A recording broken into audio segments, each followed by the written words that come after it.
What up, BLK squad? It's your boy Nick. I know a lot of y'all like, what you doing on here, man? I know y'all ain't seen me on here in a minute, you feel me? I mean, y'all ain't never seen me on this channel, you feel me? But I've been a part of this channel for a little minute. We just haven't been uploading as much as we should have been, you feel me? But we back and we better, you feel me? We finna be throwing these videos out for y'all left and right, you feel me? But just to show y'all, you feel me, I'm doing a story time follow up to the one Joseph just did. As you can see, I do work with him, you feel me? I'm wearing my staff shirt right now. You feel me? I just wanted to let y'all see that real quick. So, what's been going on basically? So, he did a story time about how his best friend almost set him up, and y'all heard him say my name in that video. Yes, I was in the car when all of this happened, and yes, it was a pretty traumatizing experience for me, man. So, it was hard for him to get some of his words out, and I know it's kind of hard, and it's hard for me too, because this was a traumatizing event, and it's kind of hard to talk about it and just think about it like this did actually happen, and we not making up anything. So let's backtrack. So a few months ago, I think it was like early June, maybe late May, I hit Joseph up. I'm like, I was talking to Joseph before May about the job. I'm like, money a little short. I'm gonna need some, somebody that could hire me and anything. And he like, oh, I got a business. You feel me? You come work for me. So he was doing me a favor. So I filled out the application and everything, but we ain't had nothing, to do yet. And he wasn't ready to bring me on. So this about maybe 2 weeks we get out of school. So I'm gonna say maybe like mid-June. He brought me on. It's my first job with him. We had waste management. Well, yeah, we at the waste management place doing a job. So this was my first time meeting this dude, Sean. And first impressions, that's when you know how somebody is off your first impression seeing them. So when I first met Sean, he wasn't doing, he wasn't. I could tell what Joseph was talking about as far as business, like, cause I'm sitting there, I'm just doing the little, the leaf blower. I'm doing everything with the blower and everything. But Sean, he's supposed to be mowing. But it's like he wasn't, actually paying attention. Like every 2 to 3 minutes he'll stop, change his song, put in some headphones, answer a phone call. When you actually working, that's unprofessional, like things that you don't do. But I'm not gonna go too deep into that situation. I'm just, backing up what Joseph said about the unprofessionalism and how it was, kind of hard for him to work with him. So yeah, so I come back the next time, Sean went with us. It's me, Joseph's cousin, Joseph. Sean wasn't there no more. Like that first time I met him, that was like my. No, I think I met him a time after that. Yeah, I met him twice. After I met him at that job site was my last time seeing Sean. Like he wasn't working with us no more. So this the summer now. We in early July. No, it's late June. Yeah, my birthday was July 1st. It was literally my birthday was that Monday. This literally happened that Saturday. So it was like June, I want to say 29th or 30th, one of those. Basically, we had just got through finished. We doing some jobs and everything. We riding, going to our next job site. And Joseph, he telling us, all of us that's working, he like, yeah, Sean just hit me up. It's a $200 job. We doing this yard for his grandma. So we like, all right, cool. We can knock that out. So I'm not one of the people. I'm not one of the people that's doing it on that day. So I'm just you feeling me, mowing and everything. So no, not mowing. I wasn't one of the people that was actually doing work that day. I was actually being a promoter that day. So I'm going to different houses, talking to people, giving out business cards, trying to get us some more customers, because we trying to expand the business in that one area. So we won't be traveling this part of Chicago then back to that part. We got all our customers based in the same area. So we doing promoting and everything. So it's time to go. I get back in the car. So Joseph, we going to drop everybody off. He like, so we drop off the one dude that was with us. Then we drop off his cousins, and then on his way to drop me off, he like, you want to roll with me to go pick up this money? Because I was in the car when he was on the phone with Sean. I don't know why Joseph was saying Kankakee, but it's Kankakee, you feel me? Like, Sean was basically saying he was in Kankakee, and he'll hit him up as soon as he get back to the city so they can meet up and get the money, you feel me? So we like, all right, cool, So he hit up Sean after we finished that last job site for his grandma, So basically, once we was done with that, Joseph called him and he like, is you trying to, where we gonna meet up? You feel me? It's getting late. You feel me? I'm trying to get in the house, drop everybody off and everything. So Sean like, all right, I'm back in the city. Meet me here. So before that, Joseph asked me like after he dropped everybody off, he like, you want to roll with me? And that's my boy right there. You feel me? And I wasn't ready to go in the house anyway. It was only like 7 something. You feel me? So I'm like, yeah, I'm gonna go ahead and ride with you. You feel me? We can go, do this, do that, woo woo. You feel me? So we riding, we just riding, and then he calls Sean. He tell him where to meet him at. So we get there. I think he said it was 51st and St. Lawrence. Yeah. So we was right there next to that school, Diet on 51st and King Drive. We was right there next to that. It's like So we on the phone with Sean. Sean say it's a van. Him and his uncle them in a van. So we looking. So Joseph asked me. He say, Nick, you see a van? Cause I'm not seeing a van. I'm like, nah, man, I don't see no van either. I'm like, this a little sketchy. I say the only van I see is this van right in front of us, and that van empty. He like, yeah, you right. So we go down that block. You feel me? We going down 51st towards Woodson. So that's on Cottage. Yeah, 45th. So we going towards 45th. We looking around. We on like 49th. We looking, still looking to see if we see this van. So we call him again, and he like, yeah, I see y'all. You feel me? Just pull him around. Go meet me in this park. So that right there should have been the red flag for us. But at that point right there, we weren't really, hold on, Joseph just texted me. All right, cool. So at that point, we weren't really thinking about it as a setup because, that's his homie, you feel me? And, Sean seemed like some cool people. He wasn't a hard worker, but he still seemed like he was a cool guy, you feel me? Like, I was in the car with him. We had little conversations and everything. He seemed like he was cool people. So, you feel me? We go to the park, you feel me? And this dude pop out. He like Joseph wasn't even exaggerating. When I say dude pop out, he about buff, strong, a little big, you feel me? He taller than me. Like, honestly, I don't even think me and Joseph alone would have been able to beat him myself, you feel me? Now, you feel me? Like, dude was big. Like, he could have just grabbed both of us like this and just threw us, you feel me? Like, so he walking up. We thinking that's Sean at first because he looked like Sean from a distance. He get up and we see that's not Sean. So he going like this, telling us roll down the windows. And he in front of the truck, so we couldn't, pull off of nothing. He's sitting in front of the truck. So, you feel me? Roll down the windows. He come to the side. He talking to Joseph. He basically like, I'm just trying to get an understanding. I look at Joseph.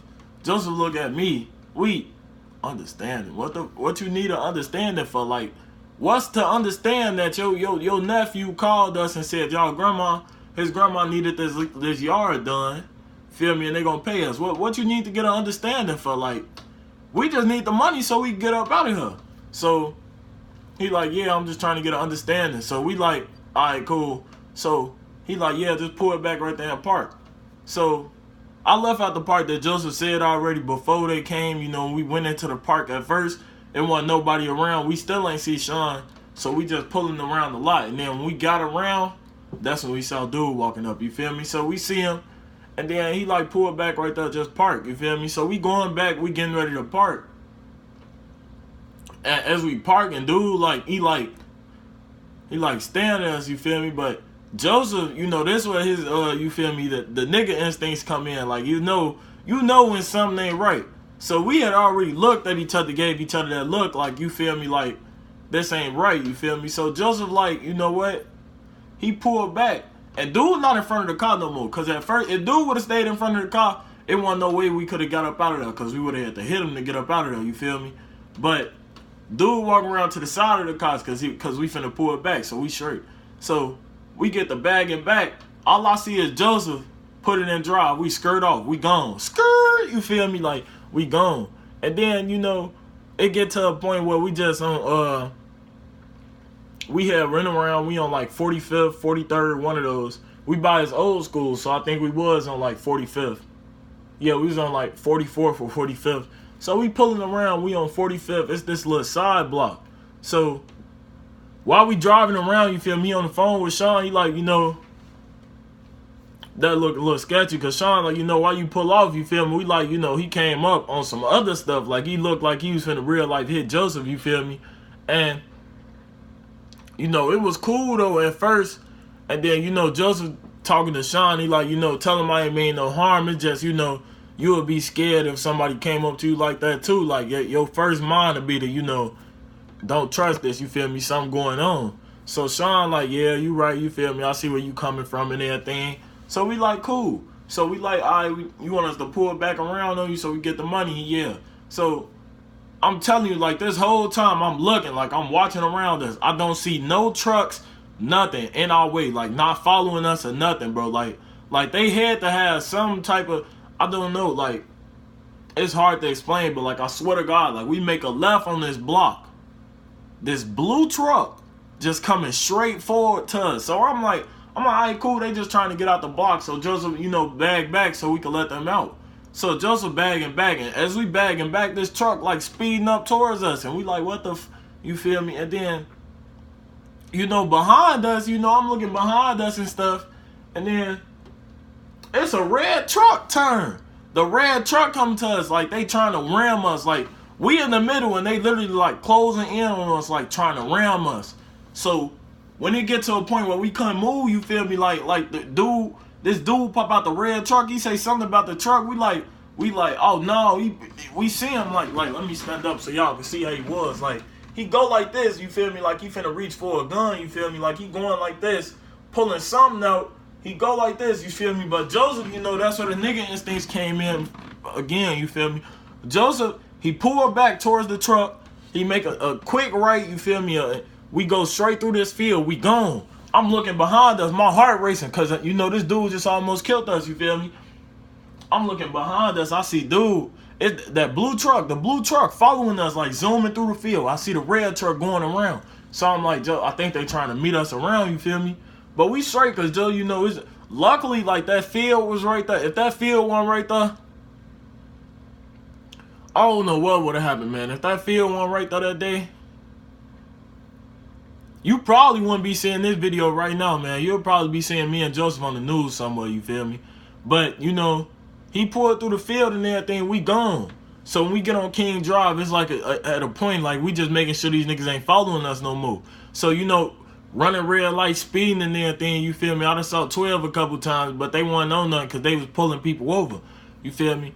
So we running red lights trying to get away. When I say this man, Joseph was gone, like, I swear to God, like this is like some Need for Speed, motherfucking Fast and Furious type stuff, you feel me? Like, he just gone, like, you know, he speeding, running the red lights and everything, you feel me? So, we gone, like, I swear to God, we was on what, 45th and King Drive. When I say this man ain't stopped until we was out west, man. We was on Racine. If anybody know what Racine at, that's deep out west, you feel me? Like, we was on Racine. We was out west for real. Like, we went from the south side to the west side, like, just driving. Like, even though we ain't even see them behind us no more, but we still just, you know, just to make sure, like, we ain't being followed, we just still going, you feel me? And then, yeah, so, yeah, we get away, you feel me? It finally get to a point, so we meet up with his pops and everything. His pops call me an Uber. I get in the crib, you feel me? We straight, you feel me? Everything, you know. I'm grateful. You know, I texted a couple people while we was in the truck. He did too. Made a few calls, you feel me? Like, you know, basically, if I don't make it out of this alive, you feel me? I love you type stuff, you feel me? But, you know, me, personally, like, that experience for me, it was traumatizing. But I got over it, you feel me? Like, it didn't take too long to get over it. Because I felt like, in the car, I was more calm than Joseph. Because he knew the dudes, you feel me? I'm just, you know, looking out, like, making sure they ain't following us. And Joseph, like, you know, he really, you know, angry and stuff, you feel me? But, you know, yes, that was a traumatizing experience for both of us, you feel me? Like, we almost lost our lives. Like, you know, I swear to God, like, this story not made up or anything. This is a true story. You know, like, it got to the point where, like, it wasn't nothing that could have, you know, happened. Like, if that field wasn't right there, y'all, I'm telling y'all wouldn't have got this video. I probably would have been either dead or in the hospital somewhere, man. Me and Joseph, like, and then the crazy thing about the whole thing is the dude Sean know where Joseph lives. So that was the scariest part about all of that. Because we couldn't go back to Joseph's crib, you feel me? We couldn't go back to my crib because they would have followed us, you feel me? We couldn't go to Joseph's crib because they know where Joseph stayed, you feel me? So, you know, the scariest part about all of that was, you know, I was more scared for Joseph than I was for myself, you feel me? Because I made 17 that, you know, 2 days after that situation. So, you know, Joseph, he younger than me, so he got I see a big future in Joseph. Like, he doing big things, you feel me? He got his own little business, you feel me? I'm working for him. You know, we working on some other little side projects. We ain't gonna speak on that right now. But, yeah, he got good plans in his future, and he trying to, you know, make a change for the community. And he had a lot of stuff in store for his life, and I could see where he trying to go in a positive direction. So, you feel me? I was more scared for him than I was for myself, because I felt like, you know, even though I want to do something for the future too, I feel like, you know, I've lived, you know, more, and I've got to experience more. So I want him to be able to have this same, you know, same living experience, be able to live longer than me, you feel me? So, you know, that wasn't the scary part, but the scariest part, why I was really scared for Joseph was because they know where Joseph lived. Like, I kept saying that, like, you know, like, the scariest thing for all of this is that they know where he lives. So at any point, they could have popped up at his crib. Like, he could just be chilling one night and they could have literally just popped up, you feel me? So that's why our first mind, like, we can't go back to your crib. Joseph thinking fast. He like, I'm finna go downtown, you feel me? And then we finally contact his pops. His pops got a crib downtown. So we finally get in contact with him, you feel me? Meet up with his pops and everything.